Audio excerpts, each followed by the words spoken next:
Sisters and brothers, you've heard enough from me tonight. You know the message. You know what we've got to do, and we're going to do it. I want you to hear from a great person who's taken so much effort and time out to join us tonight. He's part of the iconic past that we're proud of, Martin Luther King. This is Martin Luther King III. I'll stand behind you.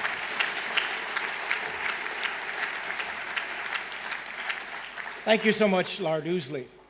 First of all, it is certainly an honor to have been here this evening for the Kick It Out annual 20th anniversary, dinner.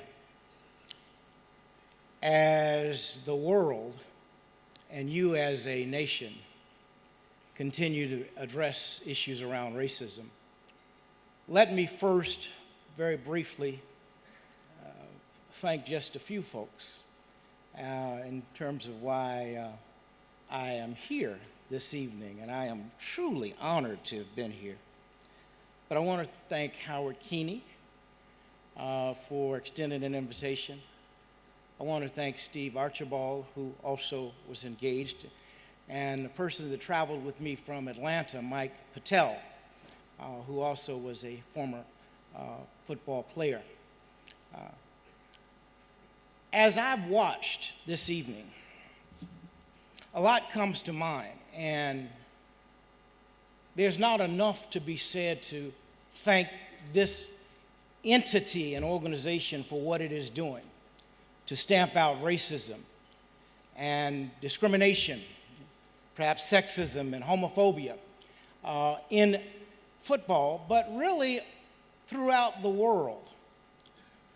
It is my hope, though, that at some point, as the former Prime Minister Gordon Brown stated, again, there will be black managers, but also black owners of clubs. We live in a world where inclusion is warranted. And my dad and mom dedicated their lives toward eradicating what Dad were the triple evils. Those evils he defined were poverty, racism, militarism, and violence. Well, obviously, we have not achieved those things yet. But we know that the journey of 1,000 miles begins with the first steps. And so change is coming in this nation and really throughout the world. For it only takes a few good women and men to bring about change. But people must stand up.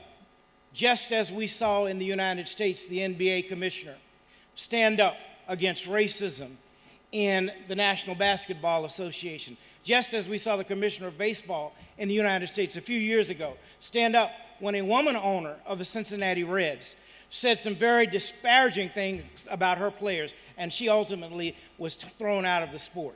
Every time racism rears its ugly head, we have a responsibility not just to speak on it, but to do something about it.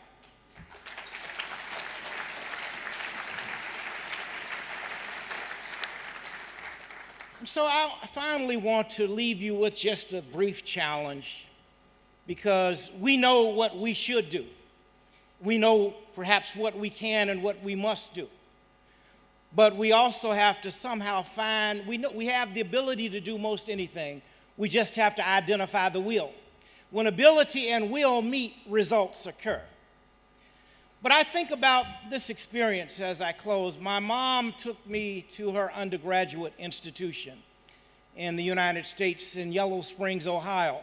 The school was Antioch College. And at that college, there was a statue of the educator Horace Mann. And on that statue was an inscription.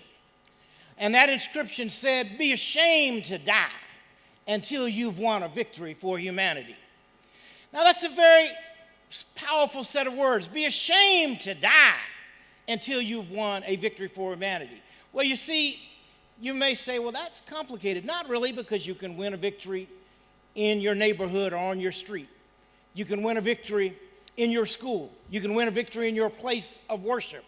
You can win a victory within your football club. You can win a victory. Some of us will win victories in our cities. Some will win victories in our countries. Some people will even win victories in our world. But be ashamed to die until you've done a little something to make the world in which we all must live a little better than it was when you arrived. Thank you, and God bless each of you always.